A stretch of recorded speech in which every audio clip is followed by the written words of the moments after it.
একেবারে কাল থেকে একটা খবর ভাইরাল হচ্ছে যে হুমায়ুন কবিরের সাথে নওশাদ সিদ্দিকীর আজকে বৈঠক হওয়ার কথা এবং জোট ফাইনাল হতে চলেছে। এই ব্যাপার নিয়ে আপনি কি বলবেন?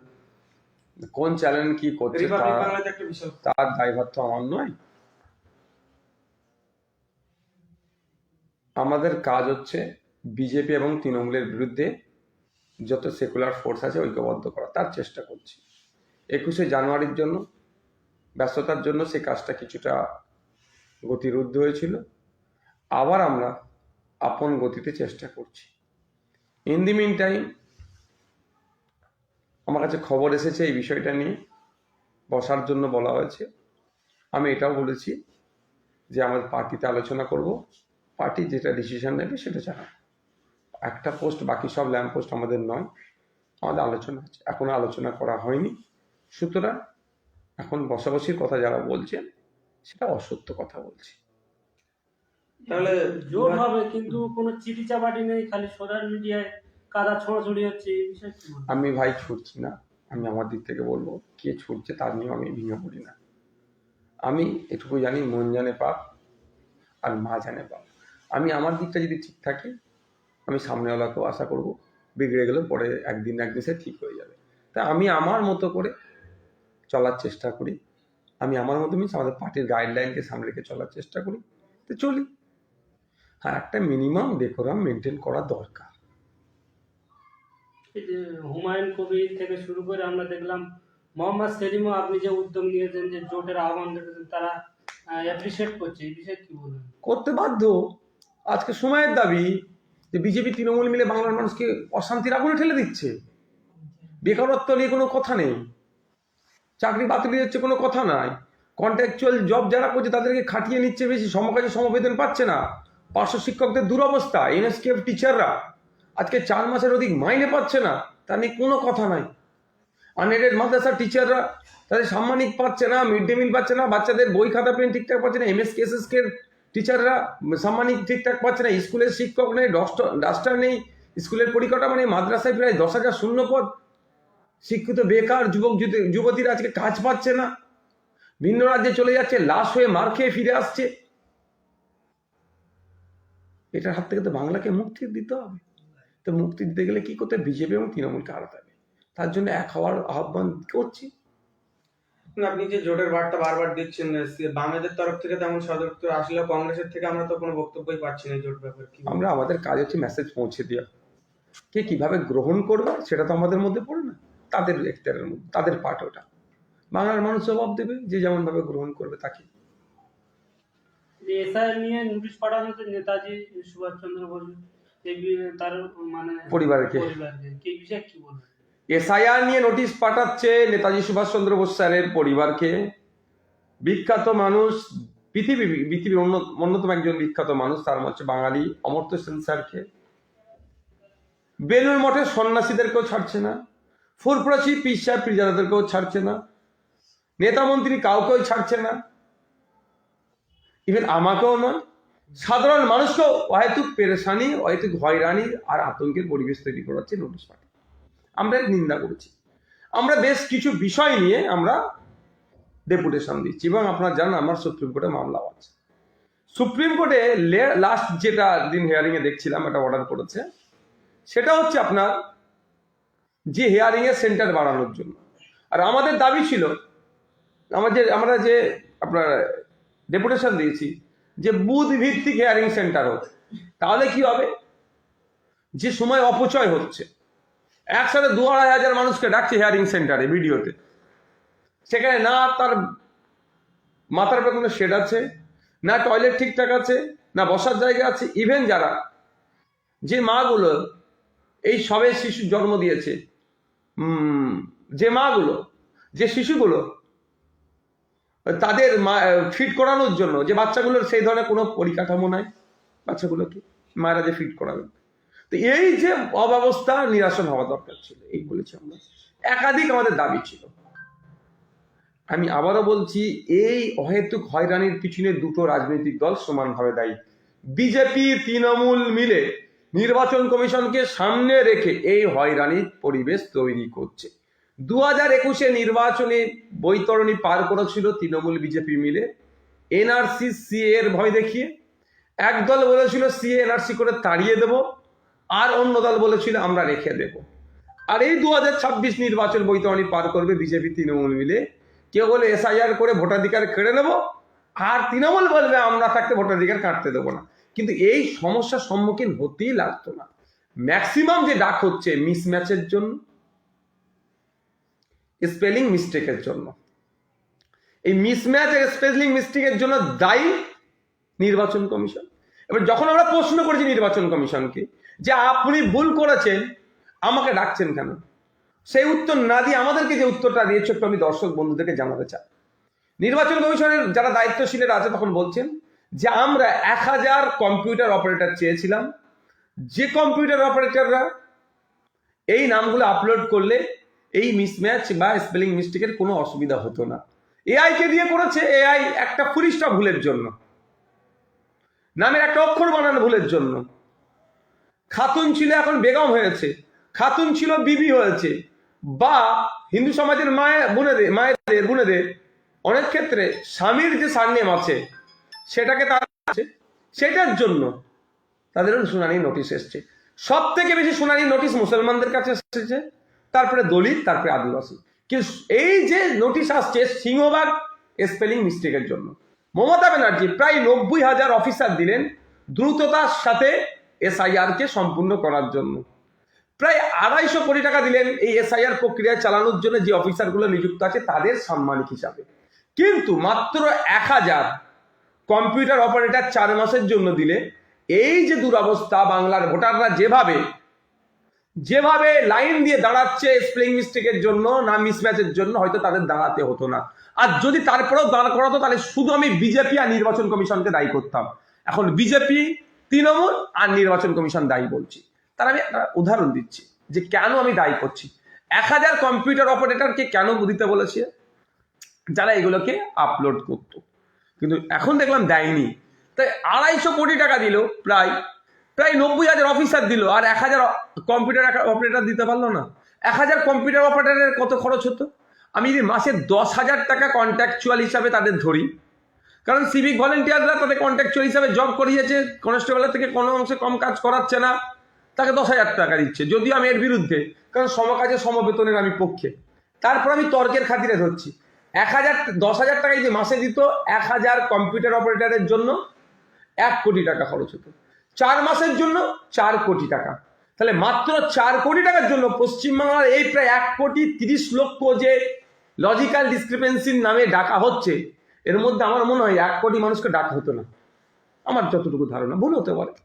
তাহলে ভাবতে পেরেছেন, তাহলে এই হয়রানির পেছনে তৃণমূল দায়ী, বিজেপি দায়ী, আর নির্বাচন কমিশন এটাকে খেলাচ্ছে। কেন বিজেপি দায়ী? শুভেন্দু অধিকারী বলছে 1.5 কোটি রোহিঙ্গা পাচ্ছে না খুঁজে, 18,17,000 মতো নাম বাদ পড়েছে। তাহলে শুভেন্দু অধিকারীকে মহাশয়ের মুখে শৃঙ্খালি পড়ে গেছে, ডাকো সবাইকে পেরেশান করো, এটা ছাড়া কি আছে? যে নেতাজির পরিবার লাইনে দাঁড়াবে, কতটা লজ্জা। তো স্বাধীনতা সংগ্রামীর পরিবার, স্বাধীনতা সংগ্রামের যে লড়াই ছিল, প্রথম সারির অন্যতম একজন বীর যোদ্ধা আমাদের ফুরফুরা পীর আবু বকর সিদ্দিক রহমতুল্লাহের পরিবার। তিনি একদিকে ধর্ম সংস্কার ছিলেন, সমাজ সংস্কার ছিলেন, সাথে সাথে তিনি স্বাধীনতা সংগ্রামী ছিলেন, তার পরিবারকে দাঁড় করা আছে। বেলুড় মঠের সন্ন্যাসী, তাদেরকেও আজকে দাঁড়াতে হচ্ছে। অমর্ত্য সেন স্যারকেও আজকে দাঁড়াতে হচ্ছে। সাধারণ খেটে খাওয়া মানুষ, কৃষক, ডে লেবার, রাজমিস্ত্রি, ইনফরমাল সেক্টরে যারা কাজ করে, বা সরকারি সেক্টর, ইভেন যারা বিএসএফ এ জব করছে, দেশের সীমান্ত যারা পাহারা দিচ্ছে, তাদেরকেও আজকে দাঁড়াতে হচ্ছে। একাধিকবার এমএলএ, তাদেরকেও দাঁড়াতে হচ্ছে। মিনিস্টার, তাদেরকেও দাঁড় করাচ্ছে। কে? এই দাঁড় করানোর পিছনে একটা চক্র কাজ করছে। চক্রটা হচ্ছে বিজেপি, তৃণমূল, সামনে থেকে নির্বাচন কমিশনকে দাঁড় করিয়ে দিচ্ছে। আমরা দেখেছি বিশ্বের ক্রিকেটে মোহাম্মদ শামি একটা ফাস্ট বোলার, তারারও নোটিশ এসেছে যে লাইনে দাঁড়াতে, কাউকে বাদ যাচ্ছে না, দাঁড় করিয়ে দিচ্ছে। এটা তো বন্ধ হওয়া দরকার, হয়তো হয়রানি ছাড়া আর কিচ্ছু না। অনেকে দাদুর কবরের মাটি নিয়ে যাচ্ছে, এই বিষয়ে কি বলবেন? দেখুন, রাগান্বিত হয়ে যাচ্ছে, ডকুমেন্টস দেওয়ার পরও যদি তাকে ডিস্টার্ব করে, সে রাগান্বিত হয়ে যাচ্ছে। এই দাদুর কবর প্রসঙ্গে বলি, আমাকেও এই বিষয়টা নিয়ে অনেকে যারা তৃণমূলপন্থী বা স্কুল অফ থট, যাদের সাথে আমাদের একটু মতনৈক্য, তারা এটাকে কবর করছে। আমি একটু জানতে চাই আপনাদের মাধ্যমে, এসআইআর প্রক্রিয়াতে আমি কি কি বলেছি এই ধরনের কথা তাদেরকে বলবে একবার পাবলিশ করুক, দেখাতে পারবে কি তারা? আমি সিএ এনআরসি প্রসঙ্গে আমি বলেছিলাম একটা, তারপরেও বলেছিলাম যে ডকুমেন্টস গুলো আছে সেইগুলোকে রেডি করুন। ভয় পাচ্ছেন তো? আমি তখন সিএনআরসি পিরিয়ডে বলেছিলাম। এই এসআইআর পিরিয়ডে দাদুর কবর দেখানোর বিষয়ে আমি বলেছি আমাকে একটু প্রমাণ দিলে ভালো হয়। আমার মাইন্ডে আসছে না, আমার যতটা মাইন্ড পরিষ্কার আছে আমি আমি বলিনি এসআইআর প্রসঙ্গে, তারপরেও আমাকে করছে। আমি সিএনআরসি প্রসঙ্গে বলেছিলাম, কিন্তু তার সাথে এটাও বলেছি যে আপনার বাড়ি যে পুরাতন দলিলটা আছে ওটাই তো আপনার জন্য যথেষ্ট। এইগুলো কি এড়িয়ে যাচ্ছে? শুধুমাত্র আমাদের সাথে যারা ধর্মীয় বলতে উইদিন ধর্মের মধ্যে স্কুল অফ থট আলাদা আছে, তার মধ্যে একটা অংশের মানুষ এটাকে নিয়ে মিথ্যাচার করছে, আর তৃণমূল কংগ্রেস রাজনৈতিকভাবে আমাদের সাথে পেরে উঠতে পারছে না, তারা এটাকে নিয়ে মিথ্যাচার করছে। এই যে আমি বারবার আমরা বলে এসেছিলাম যে আজ থেকে আমার বড় ভাইজান 9 বছর আগে থেকে বলে আসছে যে নামের বানান কাগজপত্রগুলো ঠিক করুন। আজকে অনেকের হুঁশ ফিরেছে, ছুটে যাচ্ছে কোথায়? অ্যাফিডেভিট করতে। তবে এসআইআর এর সাথে অ্যাফিডেভিটের খুব একটা সম্পৃক্ত নয়। যারা অহেতুক এফিডেভিট করতে ছুটে যাচ্ছেন, আমি বলবো আপনারা একটু অন্তত উকিলের কনসার্ন নিন। আমি তো উকিল না, তারপরে বলছি উকিলদের জিজ্ঞাসা করুন এসআইআর এর সাথে কি অ্যাফিডেভিটটা এই মুহূর্তে সম্পৃক্ত। আমার মনে অনেক উকিল বলবে আপনি এফিডেভিট করাটা এই মুহূর্তে অপ্রয়োজনীয়, খুব রেয়ার কেস ছাড়া। তাহলে খামাখাই লাইন দিয়ে এফিডেভিট, টাকা খরচ, আবার লাইন দিয়ে এসআইআর, মাইন্ডকে পাজেল করে ফেলছে। আমি অনুরোধ এই জন্যই করছি, আতঙ্কিত হলে এই ধরনই হতে হবে, আতঙ্ক মুক্ত ঠান্ডা মাথায় দাঁড়ান না।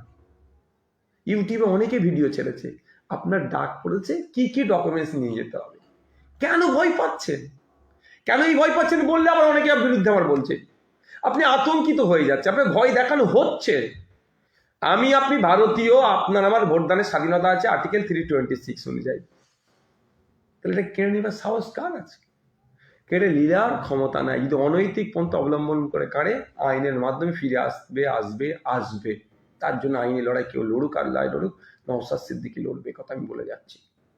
না, আপনি একটা বক্তব্য বলছিলেন যে এই যে আতঙ্কিত হচ্ছে, রাজ্য সরকার চাইলে দুটো বিষয় করলে মুক্ত হবে, একটা স্থায়ী বাসিন্দা সার্টিফিকেট, দ্বিতীয় পারিবারিক রেজিস্টার। এই বিষয়টা যদি দর্শকদের উদ্দেশ্যে বলতেন। যারা হিয়ারিং এ নোটিশ পাচ্ছেন, 2 পেজের নোটিশ আসছে, বা কারো ব্যাক সাইড হবে ছেপে দিতে পারে। ফার্স্ট পেজটা আসছে আপনাকে কি কারণে হিয়ারিং এসছে, আপনার নোটিশ নাম্বার ধরে একটা পেজ আসছে। সেকেন্ড পেজে দেখবেন একটা পার্ট কেটে নিয়ে ওরা চলে যাচ্ছে, রিসিভ পার্টটা। সেকেন্ড পেজে আপনার কি কি ডকুমেন্টস নিয়ে আসতে হবে তার একটা দেওয়া আছে বিস্তারিত। এই মুহূর্তে আমার কাছে থাকলে আমি বার করে দেখাতাম, আমার কাছে দেখছি, আমাকে যদি থাকে আমি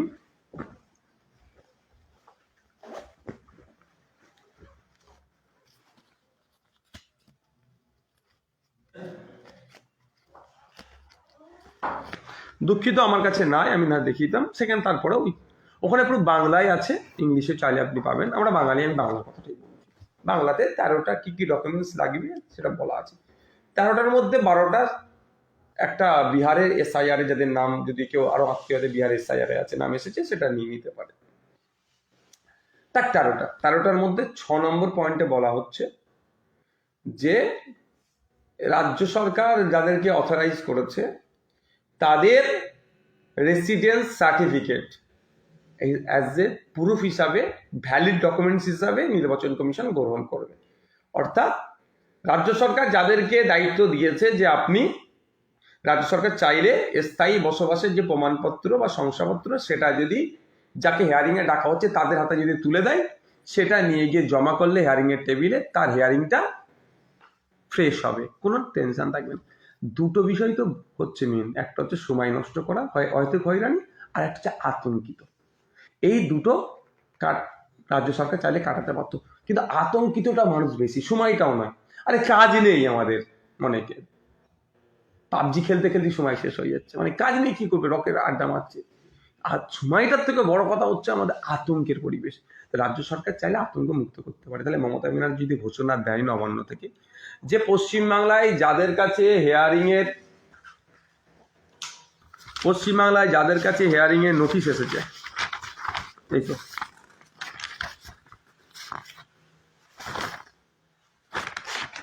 এই যে সেকেন্ড পেজ এরকম আছে। এই পার্টটা আমি জেরক্স করে নিয়েছিলাম তার আগে, রিসিভের আগে, মানে এইরকম থাকবে সেকেন্ড পেজ। এখানে তো পুরোপুরি বলা আছে 3 নম্বরে জন্ম সার্টিফিকেটে অনেক 1987 সালের আগে পরে জন্ম সার্টিফিকেট অনেকের আছে, অনেকের নাই, এটাও আমি দেখি শুধু বলছি। 6 নম্বরে রাজ্যের উপযুক্ত কর্তৃপক্ষ কর্তৃক প্রদত্ত স্থায়ী বাসস্থানের শংসাপত্র, এটা তো রাজ্য সরকার দেবে।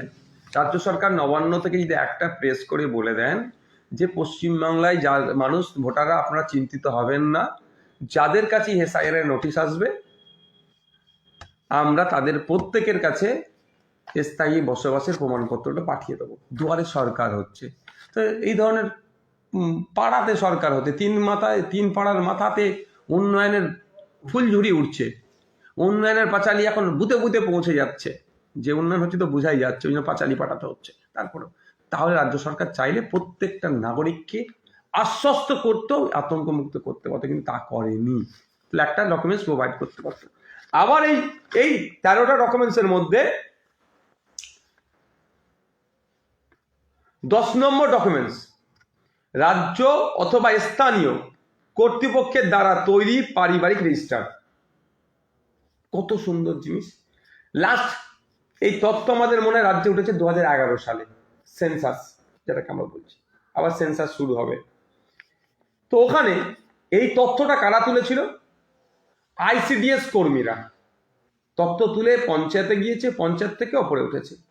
এখনো প্রত্যেকটা পঞ্চায়েতে এই তথ্য বিদ্যমান, প্রত্যেকটা পঞ্চায়েতে এই তথ্য আছে।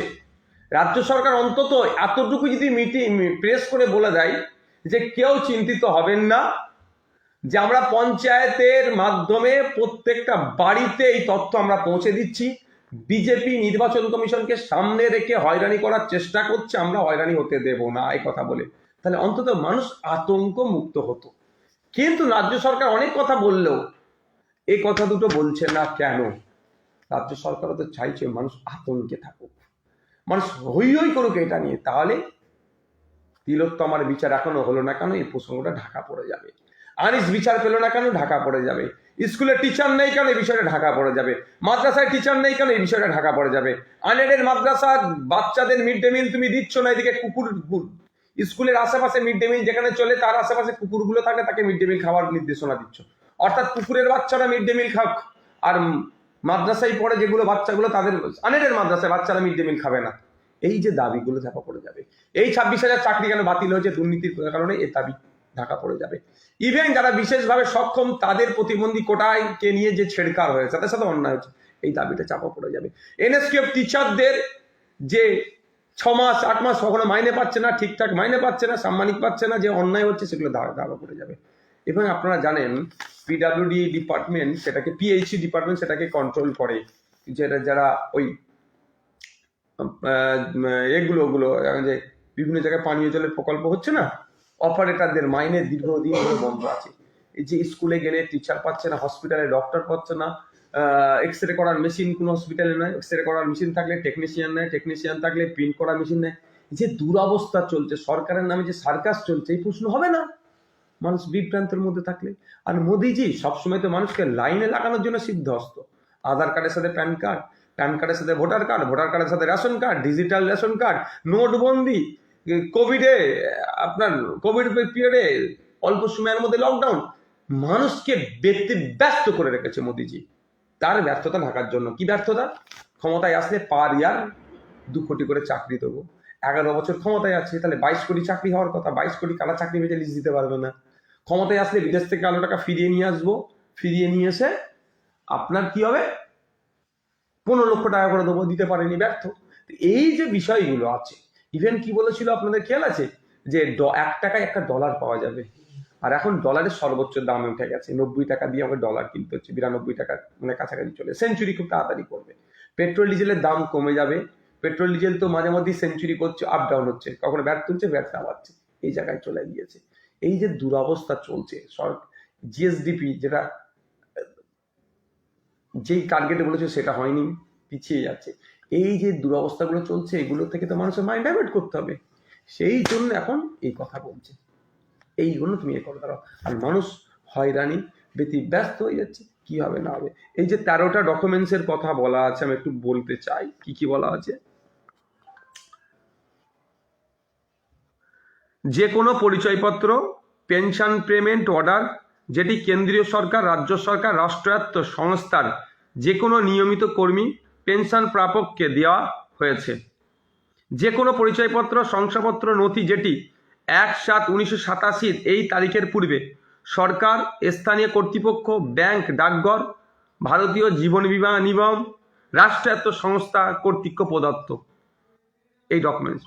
3 নম্বর বলা হচ্ছে উপযুক্ত কর্তৃপক্ষ কর্তৃক প্রদত্ত জন্মের শংসাপত্র। 4 নম্বর পাসপোর্ট। 5 নম্বর স্বীকৃত পর্ষদ বিশ্ববিদ্যালয় কর্তৃক প্রদত্ত ম্যাট্রিকুলেশন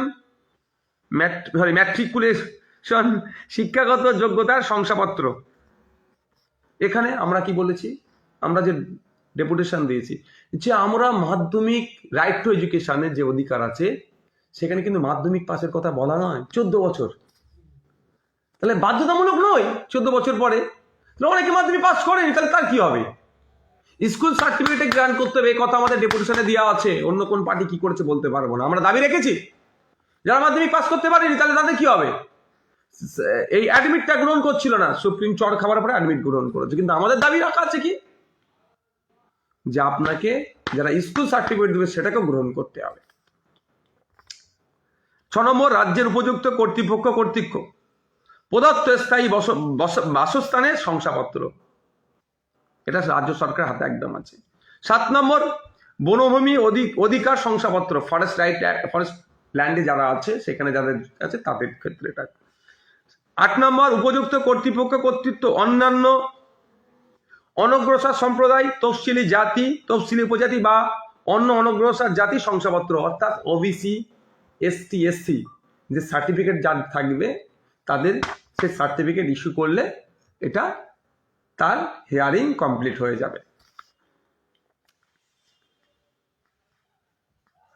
আচ্ছা, 9 নম্বর নাগরিকদের জাতীয় রেজিস্টার, তবে এর ব্র্যাকেটে যে সমস্ত ক্ষেত্রে এটি রয়েছে। আচ্ছা, 10 নম্বর রাজ্য স্থানীয় কর্তৃপক্ষের দ্বারা তৈরি পারিবারিক রেজিস্টার, যেটা আমি আগেই বলেছি। এটা হচ্ছে রাজ্য সরকার চাইলে সেন্সাস, যেটা হয়েছে 2011 আইসিডিএস কর্মীদের মাধ্যমে যেটা তুলেছে, এইগুলো দিলে এই সার্টিফিকেট রাজ্য সরকার চাইলে সহজেই আপনার বাড়িতে পৌঁছে দিতে পারবে। দুর্ভাগ্য 2021 সালে মানুষ আমাদেরকে ভরসা করেনি। আমি তাদের জন্য আমি ক্ষোভ নয়, আমি বলবো এতটুকু, যদি আজকে সংযুক্ত মোর্চার সরকার থাকতো আপনারা নিশ্চিন্তে নাকে তেল দিয়ে ঘুমাতেন, এই নোংরামি আমরা করতে দিতাম না। দ্বিতীয়ত যদি কোনো ডকুমেন্টসের প্রয়োজন হতো, আমরা বাড়িতে বাড়িতে মানুষেরকে এই ডকুমেন্টস আমরা পৌঁছে দিতাম। মানুষকে বাড়ির বাইরে বার হতে লাগতো না ডকুমেন্টসের জন্য। এটা আমি দায়িত্ব নিয়ে বলছি। মানুষ দেয়নি সুযোগ, ঠিক আছে, তবে আগামী দিনে যদি সুযোগ দেয় সেটা তাদের উপরে নির্ভর করছে, আমরা জোর করবো না। 11 নম্বর যে কোনো জমি বা বাড়ির বরাদ্দের সরকারি শংসাপত্র। অনেক ক্ষেত্রে জমি যে বাড়ি বরাদ্দ করা হয় সেটা অনেকে পাবে। আতঙ্কিত হলেই সমস্যার সমাধান হবে না। এই ডকুমেন্টস তো আপনার বাড়িতে আছে, তারপরে আমি একটা কথা বলবো এইটা। তারপরে আছে 12 নম্বর আধারের জন্য কমিশনের 9/9/2025 তারিখের নির্দেশ নম্বর একটা দিয়ে আছে, প্রযোজ্য হবে। আধার কার্ডে সাপোর্টিং ডকুমেন্টস হিসাবে প্রযোজ্য হবে। 13 নম্বর 1/7/2025 অনুযায়ী বিহারের SIR এর নির্বাচক তালিকার নির্যাস। এরপরও আমি বলছি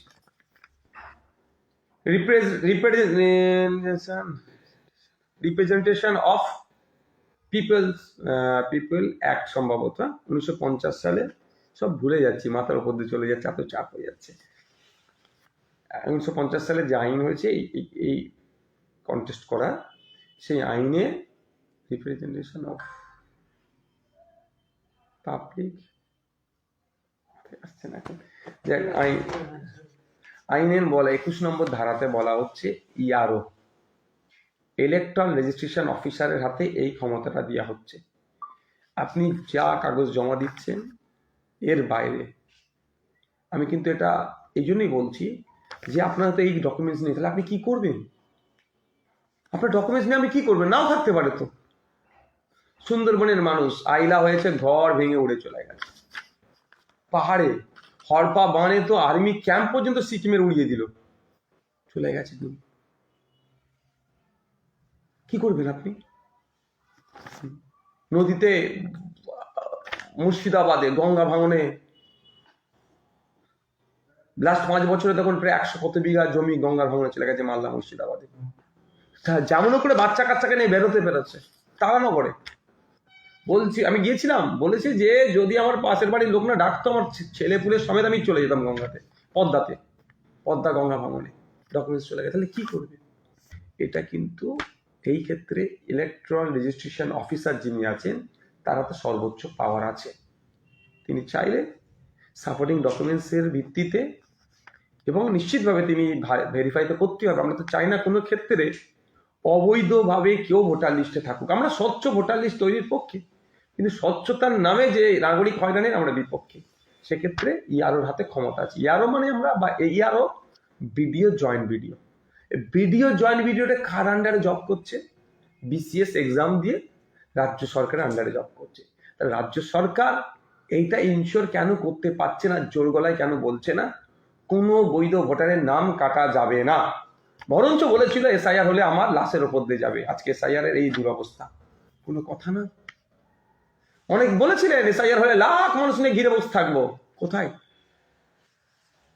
কোনো একটা জায়গায় আমাদের সেটিং এর গন্ধ আসছে, তথ্য আসছে। যেভাবে ওয়াকাফকে খেয়েছে মমতা ব্যানার্জির সরকার, ওয়াকাফ আমি থাকতে ওয়াকাফ আইন লাগু হতে দেব না, আন্দোলন তোমরা করো না। পশ্চিমবাংলার মুসলমানরা ভেবেছিল এবার দিদি আছে বাঁচিয়ে নেবে ওয়াকাফটা, কি দেখলেন? ওয়াকাফ আইনটাকে বকলমে মেনে নিল। এখনো যে মাদ্রাসা, মসজিদ, ঈদগাহ, কবরস্থান তথা ওয়াকাফ সম্পত্তি সুরক্ষিত আছে আমাদের মতো মানুষের কিছু করা মানুষের মামলার জন্য, কিন্তু মমতা ব্যানার্জি প্রথমে যেটা বলেছিলেন এখন সেটা বাস্তবে নয়। ওবিসি মমতা ব্যানার্জি ধ্বংস করেছে মুসলমানদেরকে। যা সার্টিফিকেট থাকবে কোনো কাজ আসবে না, ও রাখা ছিঁড়ে ফেলে দেওয়ার সময়। এবার আসছে এসআইআর আমার সন্দেহ হচ্ছে এরা তৃণমূলের নেতারা যেভাবে দুর্নীতি চুরি করতে করতে টপ পর্যন্ত পৌঁছে গেছে, মানে গলা পর্যন্ত পৌঁছে গেছে, এদেরকে যখন তখন ধরে হয়তো ভরে দিতে পারে জেলে। তাই এদের এই জেলে না ঢোকা, এই জন্য একটার পর একটা আইন মেনে নিচ্ছে। এসআইআরটাও নিয়ে আমার মনে হয় কোনো একটা জায়গায় তৃণমূল আর বিজেপি একসাথে খেলছে। না খেললে 6 নম্বর আর 10 নম্বর যে ডকুমেন্টসের কথা বলা আছে কেন প্রোভাইড করছে না? আমি তো আমার নয়, আমি কথা বলছি, তথ্য দিয়ে কথা বলছি, কেন প্রোভাইড করছে না? কোনো একটা সন্দেহ কাজ করছে। তারপরে আমি বলবো, অযথা আতঙ্কিত হলে কি সমস্যার সমাধান হবে? সমস্যার সমাধান হবে না। তো আতঙ্কিত না হয়ে ঠান্ডা মাথায় কাজ করবেন। এই যে আপনি 21-এর সভা, 1 মিনিট, আমি 2 মিনিট আর কথা বলে বিষয়। ঠান্ডা মাথায় কেন কাজ করবেন? আমার বক্তব্যটা একটু শোনার চেষ্টা করবেন। আমার বক্তব্যের দুর্ভাগ্য, আমি আরো খুলে বলতাম, কিন্তু আমার বক্তব্যের ভুল ব্যাখ্যা করা হতে পারে। আমি আরো খুলে বলতাম, যে খুলে বললে রাজ্য সরকারও ফেঁসে যাবে, কেন্দ্র সরকারও ফেঁসে যাবে, নির্বাচন কমিশনও ফাঁসবে, মানে জবাব দিতে। যে কথা বললে আবার একটা শ্রেণীর তৃণমূলের নেতারা আছে কাটিং করে আগে পরে আমাকে ভুল প্রমাণ করানোর জন্য উঠে পড়ে রাখবে। সেটা আমি বেশি ডিপলি যেতে পারছি না। এই কাটিং বহুত খারাপ জিনিস। প্রথম কথা, যখন খসড়া লিস্ট পাবলিশড হয়নি তখনও জোর গলায় বলেছিলাম যে একটা মানুষের নাম বাদ দিবার সাহস দেখাতে পারবে না মাস্টার মশাই তথা নির্বাচন কমিশন। যদি বাদ দেয় তার বিরুদ্ধে আইনত লড়াই করব। খসড়া লিস্ট পাবলিশের পরে দেখেছিলাম গুটি কয়েক মানুষের নাম ইচ্ছাকৃতভাবে হোক বা অনিচ্ছাকৃতভাবে হোক বাদ দিয়েছিল, কিন্তু 58 লক্ষের মধ্যে 10,000 মানুষের বলতে পারবে না কেউ এমন খবর পাইনি যে তার নাম অনিচ্ছাকৃত হাতে 10,000 মানুষ পাওয়া যাবে, ইভেন ভাঙড় সহ। আমি তো ভাঙড়ে বেশি নজর রাখছি। এখন তো এরা নাটক করছে, 4টে কি বলে আপনার বিডিও অফিসের যে ব্যারিকেড করছে, আর ওইটা যদি বিরোধীরা ওই ব্যারিকেডটা হতো তখন পিটিয়ে লাল করে দিত, আমরা সব দেখতে পাচ্ছি। সারা রাজ্যে এসআইআর এর খসড়া লিস্টে সেরকম কোনো খারাপ দিক দেখতে পাইনি। আর আজকেও বলছি আমি, ফাইনাল লিস্ট যখন পাবলিশ হবে দেশের সংবিধানকে মেনে পাবলিশ করতে বাধ্য নির্বাচন কমিশন। অর্থাৎ কোনো একজন বৈধ ভোটারের নাম বাদ দিবার সাহস দেখাতে পারবে না। তারপরেও আমি একটা জিনিস অ্যাড করছি, যদি কোনো বৈধ ভোটারের নাম বাদ যায় সেটা কেন এখন বলা হচ্ছে না? দর্শক বন্ধু যারা শুনছেন একটু ভালো করে শুনবেন। দর্শক বন্ধুরা কি শুনছে তো নাকি? দর্শক বন্ধুরা অনেকে লাইভে আছেন, একটু শুনবেন ঠান্ডা মাথায়। আমি গিয়ে কিন্তু নির্বাচন কমিশনে অনেক কোশ্চেন করেছিলাম, যে আমি বললাম যে আমি হিয়ারিং এ আসছি, আমি অকৃতকার্য হতে পারি হিয়ারিং এ, তাহলে আমাকে জানানো হচ্ছে না কেন? কেন জানানো হচ্ছে না? কবে জানাবেন? উনি বললেন, সিও স্যার বা যারা টিমে ছিলেন, যে আমরা চাইছি ডিস্ট্রিক্টের ডিএমদেরকে বারবার বলছি তাড়াতাড়ি জানিয়ে দাও, তাড়াতাড়ি জানিয়ে দিলে লাভটা কি সেটাও কি জেনে রাখুন।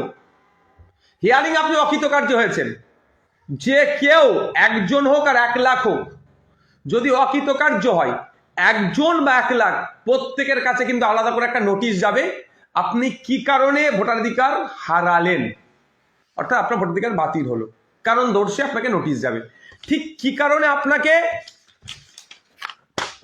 নোটিশটা এসছে হিয়ারিং এ, যে কারণটা লেখা আছে ওই ধরনের লেখা হবে। যদি ওই কারা 4 বাই 6 দেখিয়ে পাঠাচ্ছে, এটা অনৈতিক, কিন্তু নোটিশ আপনার কাছে আসবে। সেই নোটিশ পাওয়াকে আপনি চ্যালেঞ্জ করতে পারবেন। আপনি যদি অরিজিনাল হন, আপনি যদি বৈধ হন, আপনি যদি আপনার কাছে কাগজপত্র থাকে, আপনি চ্যালেঞ্জ করতে পারবেন। প্রথম চ্যালেঞ্জ কোথায় করবেন? ডিইও, ডিস্ট্রিক্ট ইলেকট্রাল অফিসারের কাছে আপনি চ্যালেঞ্জ করতে পারবেন। ওখানে স্যাটিসফাই না হলে চিফ ইলেকট্রাল অফিসারের কাছে আপনি চ্যালেঞ্জ করতে পারবেন। তাহলে আপনাকে 2টো অপশন আপনি পাচ্ছেন। 14 তারিখে ফাইনাল লিস্ট পাবলিশ হবে। অলরেডি যারা হিয়ারিং এ চলে গিয়েছে তারা হয় পাস করবে, আর না হয় অপশনে ফেল করবে। তাদেরকে আজকে যদি নোটিশটা তাদের হাতে ধরিয়ে দেওয়া হয় যে আপনি ফেল করেছেন, আমি বলছি ফেল করবে না, তারপরও আমি ধরছি।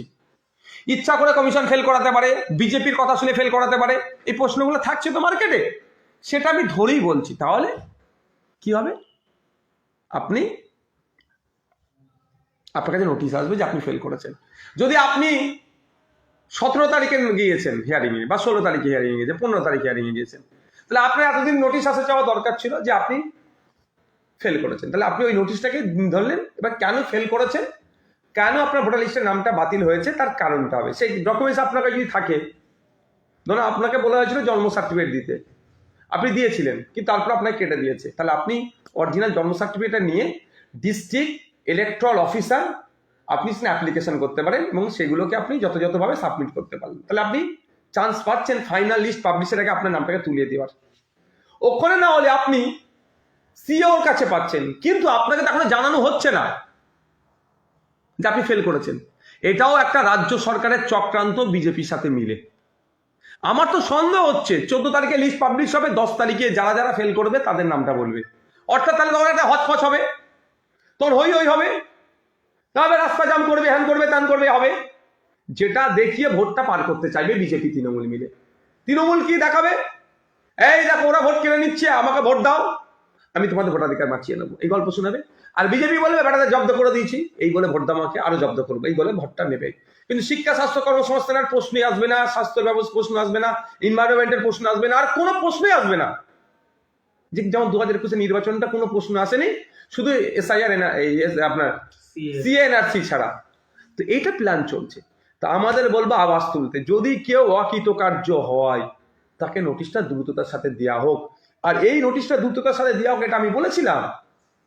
বলছে আমরা জেলাকে বলছি, ডিএম গুলো করছে না। ডিএম গুলো কার আন্ডারে থাকে? রাজ্য সরকারের আন্ডারে। তাহলে কোনো একটা জায়গায় তৃণমূল কংগ্রেসও মুসলমান, দলিত, আদিবাসীদেরকে এই হয়রানির স্বীকারক চাইছে বকলে।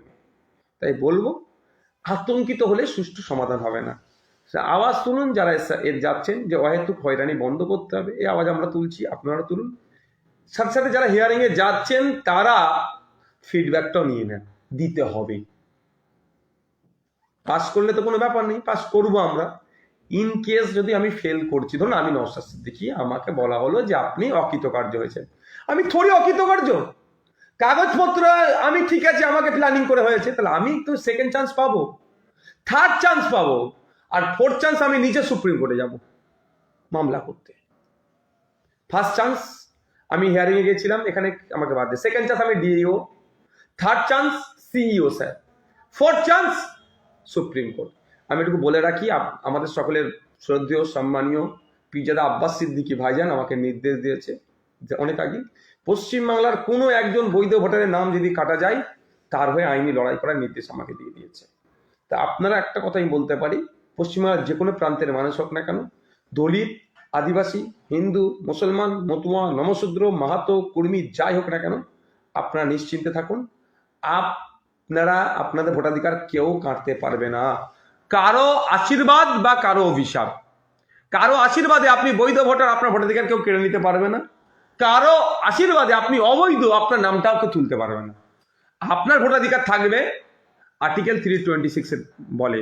এরপরেও যদি কেউ অন্যায়ভাবে আপনার কাটতে চায়, আপনার পাশে কেউ দাঁড়াক আর নাই দাঁড়াক, আপনার পাশে আইএসএফ দাঁড়াবে, খামচিহ্ন দাঁড়াবে, পিজার আব্বাস সিদ্দিকী নির্দেশ দিয়েছে, নওশাদ সিদ্দিকী দাঁড়াবে, বিশ্বজিৎ মাইতি দাঁড়াবে, শামসুল আলী মল্লিক দাঁড়াবেন, বিশ্বজিৎ মাইতি দাঁড়াবেন, তাপস ব্যানার্জিরা দাঁড়াবেন।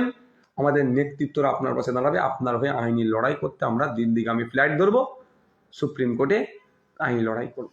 নির্বাচন কমিশনার বলেছিল যে সিএম পিএম স্বরাষ্ট্রমন্ত্রীদের এসআইআর এর কোনো হবে না, নোটিশ যাবে না, কোনো এসআইআর ওদের ফর্ম ফিল আপ করতে হবে না, কিন্তু নেতাদের কোনো সিএম পিএমদের কোনো ফর্ম ফিল আপ করতে হচ্ছে না, কিন্তু যারা দেশের জন্য জীবন দিয়েছে, শহীদ হয়েছে, তাদের পরিবারকে নোটিশ পাঠানো হচ্ছে যে কাগজপত্র দেখো।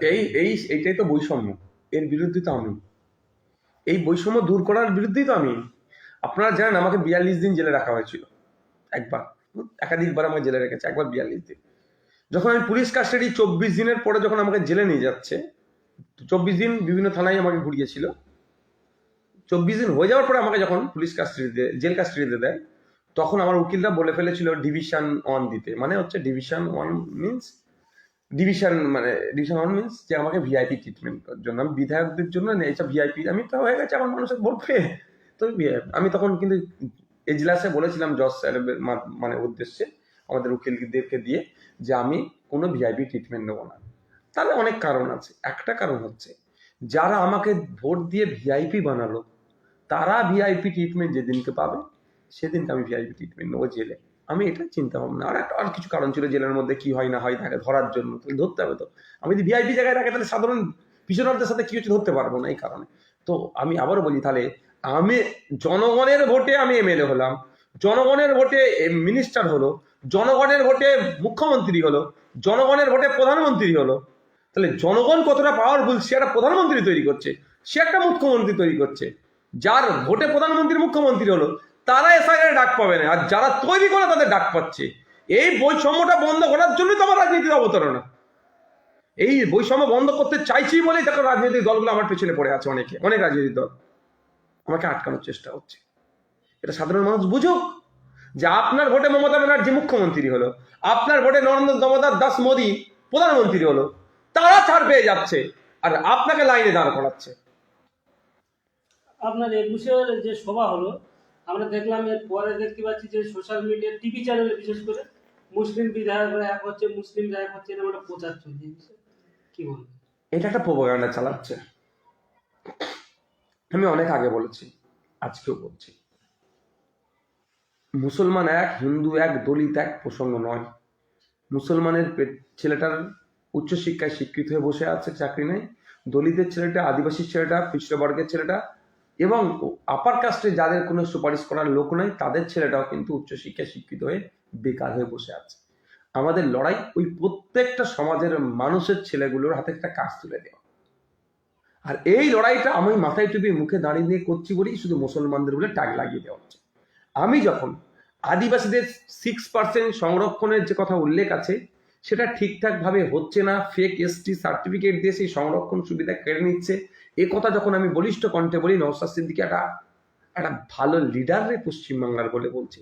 আমি যখন দলিতদের 22% সংরক্ষণ যেটা আছে সেই 22% তারা পাচ্ছে না কেন, সেখানে ফেক এসসি সার্টিফিকেট দিয়ে প্রকৃত এসসি ভাইদের অধিকারকে লুটে নেওয়া হচ্ছে, এটা বন্ধ করতে হবে, এই কথা যখন বলি, এই নওশাদ সিদ্দিকী কিন্তু সেকুলার মাইন্ডের ছেলেরে।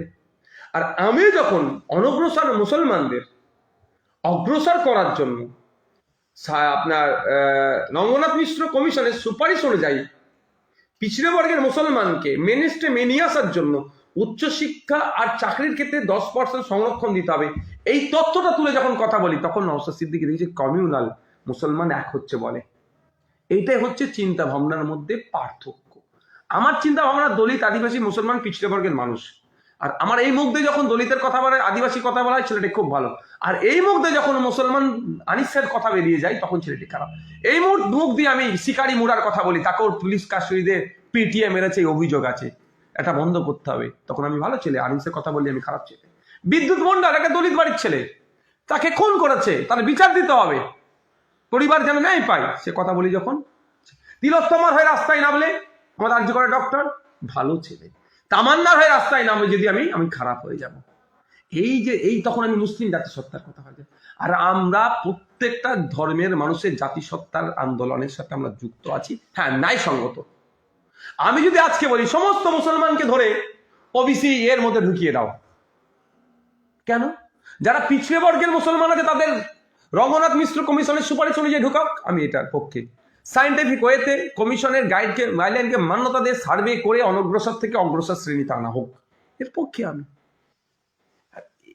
এইটার জন্যই আপনি ভিড় দেখে, মানুষ দেখে, আমাদের অ্যাপ্রোচিং দেখি, আমরা দেখেছেন, বলেছি ওই মানুষ থেকে যে শুধু মুসলমানদের জন্য কাজ করব, অন্য ধর্মের জন্য কাজ করবো না, বলেছি আমরা মানুষের জন্য কাজ করবো। মানুষের মুসলমান, দলিত, আদিবাসী স্বাভাবিকভাবে। আমি বলছি যে একটা বাচ্চা স্কুলে যখন যাবে প্রপার এডুকেশন তাকে দিতে হবে, সাংবিধানিক রাইট আমার। এবার বাচ্চাটা মুসলমানের সন্তানটাও যাচ্ছে, দলিতের যাচ্ছে, আদিবাসীর যাচ্ছে, এটা স্বাভাবিকভাবে। তো আমি কি বলতে পারবো যে সরকারি প্রাইমারি স্কুলে মুসলমানের যে সন্তানটা যাচ্ছে তাকে কম্পিউটার এডুকেশনটা দেওয়া হোক প্রাইমারি সেকশন থেকে? এটা হতে পারে? কারণ ওখানে সব ধরনের মানুষ যায়, সব বর্ণের। আমার দাবি তো এটাই যে কম্পিউটার এডুকেশন বাধ্যতামূলক করা হোক প্রাইমারি স্তর থেকে সরকারি শিক্ষা প্রতিষ্ঠান। তাহলে এখানে কি শুধু মুসলমানদের ছেলেরা উপকৃত হবে? না আমি শুধু বলেছি তো মুসলমানদের ছেলেদের দিয়া, ওটা তো বলিনি। আমি কি বলেছি? দলিত, আদিবাসী সব পিছড়ে বর্গের যারা আছেন তাদের ছেলেরা, আমরা যারা শ্রমজীবী মানুষ, এক কথা যদি বলি না, শ্রমজীবী মানুষ, দিন আনে দিন খায় যারা, তাদের ছেলেরাই সরকারি প্রাইমারি স্কুলে যায়। সে ভিন্ন ধর্মের, ভিন্ন জাতের, ভিন্ন বর্ণের মানুষ, তাদের কথা আমি বলি। আর এই কথাটা তথাকথিত বর্ণবাদী যারা, তথাকথিত উচ্চমানের মানুষ যারা বর্ণবাদের শিকার, তারা এটাকে মুসলিম জাতিসত্তার কথা বলছে, মুসলিম জাতিসত্তার কথা বলে যে আমাদের আইএসএফ এর দিকে যারা ভিন্ন ধর্মের, ভিন্ন সমাজের মানুষ যারা বঞ্চিত, তারা আসতে চাইছে, আসাটাকে তারা আটকানোর চেষ্টা করছে। তৃণমূল কংগ্রেসের সাধারণ সম্পাদক বলছে যে আইএসএফ এর বিধায়কের ডাকে লোক হচ্ছে না, তার প্রতিষ্ঠাতা আব্বাস সিদ্দিকীকে মাঠে যেতে হচ্ছে। আমি একটা কথা বলবো, এটা আমার পরিবারের একটা নির্দেশনা যে এই বিষয়গুলোতে যখন আসবে সামনে এড়িয়ে যাবে। কারণ তুমি একটা মন্তব্য করবে, আবার মন্তব্যের কাউন্টার করবে, এই করতে করতে একটা এমনি মানুষজন আছে পেরেশানির মধ্যে আছে, মানুষ তার অধিকার পাচ্ছে না, গরু ছাগলের মধ্যে পিটিয়ে মেরে দিচ্ছে, সামাজিক কোনো সম্মান নাই, শুধু বাংলায় কথা বলার জন্য বাংলাদেশি বলে পিটিয়ে লাশ হয়ে বাড়িতে ফিরছে। এই দুরবস্থার মধ্যে আবার যদি তোমরা নিজেদের মধ্যে এই ঠেলাঠেলি গুঁতো দিয়া দিয়ে টিটকৃতে জড়িয়ে পড়ো, ক্ষতি। তোমরা এই বিষয়গুলো থেকে এড়িয়ে চলে যান প্রশ্ন। তো আমার পরিবারের যে নির্দেশনা সেইটা অনুযায়ী বলছি, এই বিষয়ে আমি নো কমেন্ট। না, একটা বিষয় বারবার দর্শকরা কমেন্ট করছে, যারা ভিন রাজ্যে বা বাইরের রাজ্যে আসে তাদেরকে হিয়ারিং এর জন্য ডাকা হচ্ছে, তাদের করণীয় কি? কাউকে আসতে হবে না।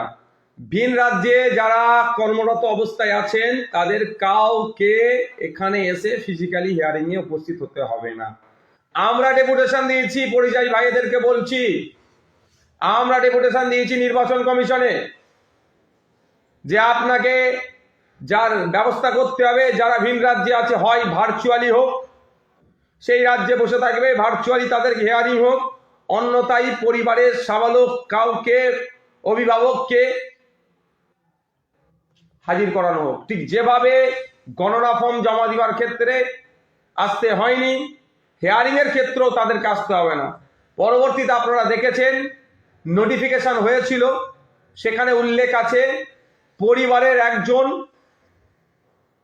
অভিভাবক গিয়ে হিয়ারিং সেন্টারে যেতে হবে। বিওলের কাছ থেকে আপনারা ফর্ম পাবেন, এক্সট্রা একটা ফর্ম পাবেন যে আপনাকে অনুমোদন দেওয়া হচ্ছে, সেই ফর্মটাও নিয়ে সাবমিট করবেন, আপনাদের আসতে লাগবে না।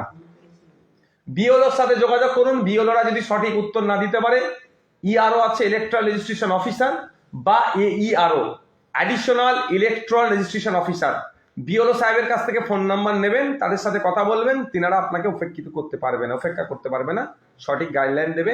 আমি আবারও বলছি, কোনো পরিযায়ী শ্রমিককে আসতে লাগবে না। পরিযায়ী শ্রমিকরা কঠোর পরিশ্রম করার ফলে পশ্চিমবাংলার অর্থনীতির চাকাটা সচল আছে। তাদের একটা হেভি অংশের কন্ট্রিবিউশন আছে পশ্চিমবাংলার অর্থনীতির চাকাটাকে ঘোরানোর জন্য। বাইরের রাজ্যে কাজ করে যে টাকাটা পাঠাচ্ছে, এখানকার অর্থনীতির চাকাটা ঘুরছে, সুতরাং তাদেরকে আসতে লাগবে না। না, অনেক অভিযোগ করছে হেয়ারিং এ যাচ্ছে তাদেরকে রিসিভ দেওয়া হচ্ছে দিতে বাধ্য, সুপ্রিম কোর্টের লেটেস্ট যেটা অর্ডার আছে, দিতে বাধ্য। না দিলে তাদের ভিডিও করুন, করে রাখুন। 1 নম্বর কথা, তাদের বিরুদ্ধে লিখিত থানায় অভিযোগ করুন। ওই বিএলও হোক বা বিডিও হোক, যা দিচ্ছেন না, লিখিত অভিযোগ করুন, সরাসরি বলা আছে। শুধু তাই না, আমি দেখছিলাম একটা কোন জায়গার, খুব ভালো লাগলো, ওখানকার একটা চেকলিস্ট টাইপের করেছে, কোন কোন ডকুমেন্টস জমা দিচ্ছেন, কোন জায়গায় টিক মেরে দিচ্ছে, বা সেই ডকুমেন্টস কি কি জমা দিয়েছেন সেটা লিখে সেখানে স্টাম্প মেরে দিচ্ছে, দিতে বাধ্য। খুব 1200 লোক লাইভ এটা রাখবে। 2026 যে সামনে বিধানসভা নির্বাচন আসছে, আইএসএফ এর মূল লক্ষ্য উদ্দেশ্য কি থাকছে? আমি মূল লোক পার্টি নিয়ে আর বিস্তারিত আলোচনা পরে করব। এসআইআর সংক্রান্ত কোনো যদি প্রশ্ন এখানে আপনাদেরকে করে, জিজ্ঞাসা করুন, আমি উত্তর দেওয়ার চেষ্টা করবো, আর না হলে আমি জেনে উত্তর দেবো। জোট নিয়ে একটা প্রশ্ন করব। আমি এসআইআর নিয়ে বলতে চাই, মানুষ এসআইআর নিয়ে আতঙ্কিত তো। অনেক প্রশ্ন করছে, ওই শো হচ্ছে না। 1200 লোক লাইভ উঠে আছে।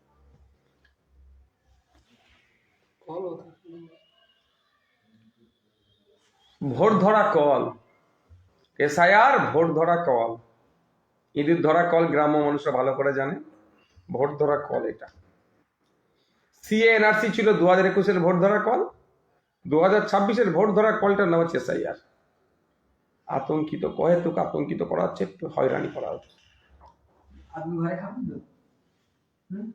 তাহলে করতে হবে। মানে অনেকে দেখছি দর্শকরা কমেন্ট করছে বিভিন্ন বিভিন্ন বিধানসভাতে আপনাদের যারা নেতৃত্ব রয়েছে তাদেরকে প্রার্থী করার বিষয়ে। তো ওদেরকে যারা আছে বলে 5 মিনিট পরে কি হয়েছে।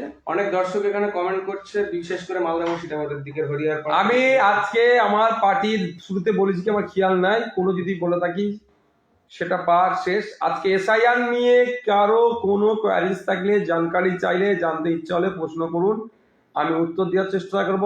অন্যথায় জেনে পরবর্তীতে আমি ভিডিও আকারে আপনাদের মাধ্যমে শেয়ার করে দেবো। কিছুদিন আগে আমরা দেখলাম যে মুর্শিদাবাদের বিধায়ক তিনি বলছে যারা নোটিশ পেয়েছে তারা হিয়ারিং এ যাবেন না, তাদের সেই উদ্দেশ্যে কি বলবেন? আমি এটা বলবো, এখনো পর্যন্ত সুপ্রিম কোর্টের এই ধরনের কোনো স্টে দেয়নি। যখন সুপ্রিম কোর্ট স্টে দেয়নি, তাহলে আমার মনে হয় না, মানে যাবো না, যদি কেউ এই অ্যারোগেন্ট মাইন্ডেড রেখে দেয়, এটা আমার মনে হয় ঠিক হবে না। যদি সুপ্রিম কোর্ট স্টে দিয়ে দিত তাহলে আপনি যেতেন না। সুপ্রিম কোর্ট বেশ কিছু গাইডলাইন বেঁধে দিয়েছে, যেটা অনেক কিছুটা হলো সুরা হয়েছে, স্বস্তিকর হয়েছে। 14 ফেব্রুয়ারি ফাইনাল ভোটার লিস্ট বার হবে, সেখানে যারা বাদ পড়ে যাবে তাদের কি নাম আর ভোটার তালিকায় তোলা যাবে না? কেন বাদ পড়বে? প্রথম কথা আমি বলবো, কেন বাদ পড়বে? বৈধ ভোটারের নাম কেন বাদ পড়বে? এটা আমার ফার্স্ট কথা। আমি বৈধ ভোটার, আমার নাম বাদ পড়বে কেন?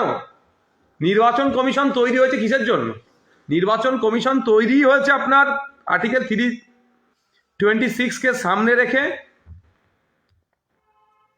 আপনার স্বচ্ছ ভোটার লিস্ট তৈরি করা। 1 মিনিট, একটা লেখা ছিল,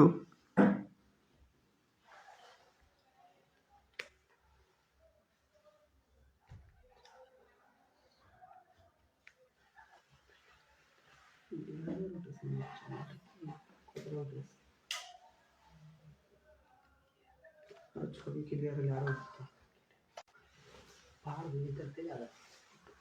ঠিক আছে।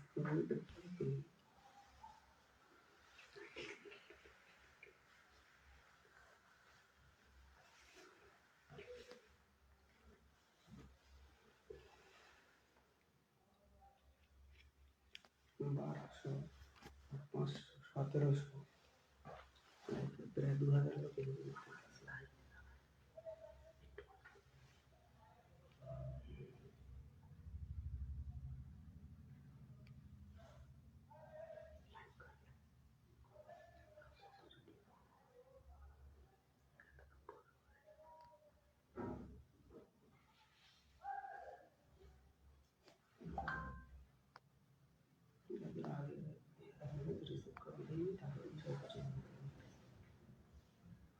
আচ্ছা, আমি এখন খুঁজে পাচ্ছি না।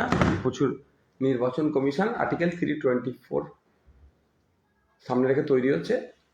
কাজটা কি? আপনার আমার ভোটাধিকারকে ইনশিওর করা তো। আর্টিকেল 326 ভারতীয় নাগরিক 18 বছর কম হবে না, অর্থাৎ 18 বছরের ঊর্ধ্বে তাদের ভোটদানের স্বাধীনতা প্রদান করে। ঠিক আছে? তাহলে লিস্টে নাম আসবে না কেন? প্রথম কথা, আপনি কি কোশ্চেন করেছিলেন? 14 ফেব্রুয়ারি পরে যাদের নাম বাদ যাবে ভোটার লিস্ট হ্যাঁ। তাদের করণীয়। আগে যদি এইটাই হচ্ছে আমার প্রশ্ন, তো কার নাম বাদ যাবে? প্রথম কথা, যাবে না বাদ, এটা আমি সংবিধানকে সামনে রেখে বলছি, আর্টিকেল 326। এরপরে যদি বাদ যায় তাহলে বদমাইশি করে। আপনি ভারতীয় নাগরিক, আপনার 18 বছর ঊর্ধ্বে আপনার ভোটাধিকার বাদ যাবে না। তারপরে যদি বাদ যায় তাহলে বদমাইশি করে। এই বাদ যাওয়ার ক্ষেত্রে কেন বাদ গিয়েছে আপনার কাছে নোটিশ আসবে। সেই নোটিশটা আপনি গতকালকে হিয়ারিং থেকে ঘুরে এসেছেন, আজকে আপনার পৌঁছে যাওয়া দরকার ছিল, বা হিয়ারিং এর টেবিলেই পাওয়া দরকার ছিল। পেলে আপনি কি দুটো স্টেপ যেতে পারতেন। দুটো স্টেপ কি? প্রথম স্টেপটা কি? ডিস্ট্রিক্ট ইলেকট্রাল অফিসার, আপনি আর্গুমেন্টে যেতে পারতেন বা অ্যাপ্লিকেশন দিতেন, তারপরে সিইও যেতে, সেখানে হচ্ছে না। তারপরেও বলছি, আমি এতটুকু শুধু বলবো, কিন্তু আমি ওতে যাব না। যারা আতঙ্কিত আছে আতঙ্ক মুক্ত করার জন্য 2002-এর এসআইআর লিস্টে নাম নেই, 2003-এর এসআইআর লিস্টে কিন্তু অনেক এই ভোটার লিস্টে নাম এসেছে। ওরা বলবে ফর্ম 6-এ নতুন ভোটার অ্যাপ্লিকেশন করো, কিন্তু আমি ওখানে যাবো কেন? ফর্ম 6 নতুন ভোটার অ্যাপ্লিকেশন, আপনাকে ফর্ম 6 বলে ভোটার অ্যাপ্লিকেশন করে দেন, নাম উঠে যাবে, কিন্তু আমি ওখানে যাবো কেন? তাহলে এতদিনে যে আমি ভোট দিয়ে আসছি, আমার যে এটা আছে সেটা আমি তাহলে অস্তিত্বটা, তাহলে সেক্ষেত্রে চ্যালেঞ্জে যেতে হবে, আইনি লড়াইয়ে যেতে হবে। দুটো প্রশ্ন আসছে, লাস্ট করবো। যা একটা বলছে যাদের আগে হিয়ারিং হয়ে গেছে তাদেরকে রিসিভ দেওয়া হয়নি, তাদের করণীয় কি? আর একটা প্রশ্ন, যাদের বানান ভুল আসে বিভিন্ন ভোটার কার্ডে, তাদের উদ্দেশ্যে করণীয় কি কি প্রশ্ন? প্রথম একটা প্রশ্ন বারবার আসছে, যাদের আগে হিয়ারিং হয়েছে তাদেরকে রিসিভ দেওয়া হয়নি বহুত জায়গায়, তাদের করণীয় কি এখন? দেখুন, যেটা আগে হিয়ারিং হয়ে গেছে দেয়নি, যেটা পাস্ট, আমি তো সেটা তার নেই, সুপ্রিম কোর্টে অনুযায়ী যেটা হয়েছে। তবে একটা কথা বলবো, অযথা আতঙ্কিত হবেন না যে আপনি রিসিভ পাননি বলে আতঙ্কিত হবেন না। আপনার যদি আপনাকে কেউ অহেতুক অন্যায়ভাবে আপনার ভোটাধিকার কেউ কাটতে চাই, সেক্ষেত্রেও আপনাকে কিন্তু নোটিশ পাঠানো হবে। কিন্তু আপনারা আওয়াজ তুলুন, এখন তো আপনারা রিসিভ পাবেন না, কিন্তু এখন আপনারা যদি আওয়াজ তুলেন যে ভাই যারা রিজেক্ট হচ্ছে পাবলিশ করো, কারণ দর্শে তাকে নোটিশ পাঠিয়ে দাও, এই আওয়াজটা প্রত্যেককে তুলতে হবে। তাহলে আপনি 14 তারিখের আগে দুটো চান্স পেয়ে যাবেন। কি? আপনার district electoral officer, chief electoral officer, এই লেভেল পর্যন্ত আপনি পেয়ে যাবেন। তাহলে আওয়াজ তুলুন। যারা আপনি প্রশ্ন করলেন যে রিসিপ্ট আগে দেয়নি, এখন হয়তো এটালে টেনশন নিয়ে লাভটা কি হবে? আপনি যদি টেনশন নেন, আপনি কি এক্সট্রা মেসে যাবে? টেনশন ফ্রি থাকুন, বরঞ্চ আওয়াজ তুলুন। যারা হিয়ারিং এ গেছে তারা যদি, তাদের মধ্যে কেউ যদি অকৃতকার্য হয়, সেটা তাদেরকে নোটিশ পাঠিয়ে দেওয়া হোক। আর একটা কোশ্চেন কি? অনেকে বলছে যে ডকুমেন্টস অনেকের নামের বানান ভুল আছে, আধার কার্ডে একরকম, ভোটার কার্ডে একরকম, নামের বিভিন্ন বানান ভুল আছে, তাদের কি নাম এই হয়ে যাবে? বড় ভাইজান তো আজ থেকে 8 বছর 10 বছর আগে চিৎকার করছিল। আমি তো লাস্ট 5 বছর 6 বছর 2019 সাল থেকে আমি বলে আসছি, আজকে 2026-এর শুরু, যে নামের বানান ভুলগুলো ঠিক করুন। এই নামের বানান ঠিক করার জন্য এখন দেখছি অনেকে ছুটছে অ্যাফিডেভিট করতে। আমি বলবো যাদেরকে, যারা অ্যাফিডেভিট করতে ছুটছে, অন্তত একবার উকিলের, সৎ উকিলের পরামর্শ নিন। সবাই উকিল সৎ, তার মধ্যে কিছু উকিল আছে এই সময়ে মানুষকে আরো ভয় দেখাচ্ছে। তাহলে যারা মানুষকে, যে উকিলগুলো ভয় দেখাচ্ছে, তাদেরকে অ্যাভয়েড করুন। পার্সোনাল লেভেল থেকে তাদেরকে জিজ্ঞাসা করুন। অনেক উকিল কিন্তু সুন্দর লেখালেখি করছে, দেখছি পোস্ট করছে, যে আপনারা অযথাই অ্যাফিডেভিটের চক্রে পড়বেন না, এফিডেভিটের চক্রে অযথা পড়বেন না, এই কথা কিন্তু অনেকে বলছে। সেই উকিলের রেস ধরিয়ে আমি বলছি যে এগুলো ছোটখাটো ভুলের জন্য আপনি এখনই আপনার কাছ থেকে এফিডেভিট কিন্তু চাইছে না কেউ। কতক্ষণ হয়েছে গো? অনেকক্ষণ হয়ে গেল। আমি লাস্ট প্রশ্ন করবো, নির্বাচন কমিশনার যখন এসআইআর ঘোষণা করেছিল তখন বলেছিল 2002 সালে বাপমার নাম থাকলে কোনো ডকুমেন্টস লাগবে না। এখন দেখছি একাধিক ডকুমেন্টস দিতে হচ্ছে বাপমার নাম থাকা সত্ত্বেও, এবং 2002 সালে যাদের নাম এসেছে তাদেরও নোটিশ আসছে। এই লজিক্যাল ডিসক্রিপেন্সির নামে এই হয়রানির বিরুদ্ধেই তো আমরা। জ্ঞানেশ কুমারজি যেদিন ঘোষণা করলেন যে ওয়েস্ট বেঙ্গল সহ 12টা স্টেটের জন্য যে এসআইআর হবে, স্পেশাল ইন্টেনসিভ রিভিশন হবে বলে যে ঘোষণা করলেন, তিনি কত সুন্দর করে বললেন, শুনতেও ভালো লাগছিল। আজকে দেখলাম তিনি তিনার কথাই অটুট না, এর আমরা বিরোধিতা করছি, ধিক্কার জানাচ্ছি, নিন্দা করছি যে আপনি কখন কি কথা বলছেন। এটাকে আমরা প্রত্যাহার করতে হবে। এটা আমরা তো এই জন্যই তো আমাদের প্রতিবাদ। আমাদের প্রতিবাদটা কোন জায়গায়? এই জায়গাটাই তো, যে আপনি বললেন 2002 ভোটার লিস্টে, SIR লিস্টে যাদের নাম আছে জাস্ট ফর্ম ফিল আপ করে দিক, নিজের নাম নেই, পিতা মাতা দাদু দাদি, এই 4 জনের মধ্যে কারো একজনের নিন, লিঙ্কেজ করে দিন। তারপরে এখন দেখলাম 2002 যাদের ভোটার লিস্ট আছে তাদের লজিক্যাল ডিসক্রিপেন্সির নামে ডাকা হচ্ছে, যাদের নিজের নাম নেই পরিবারের আছে তাদের মধ্যে অনেককে ডাকা হচ্ছে।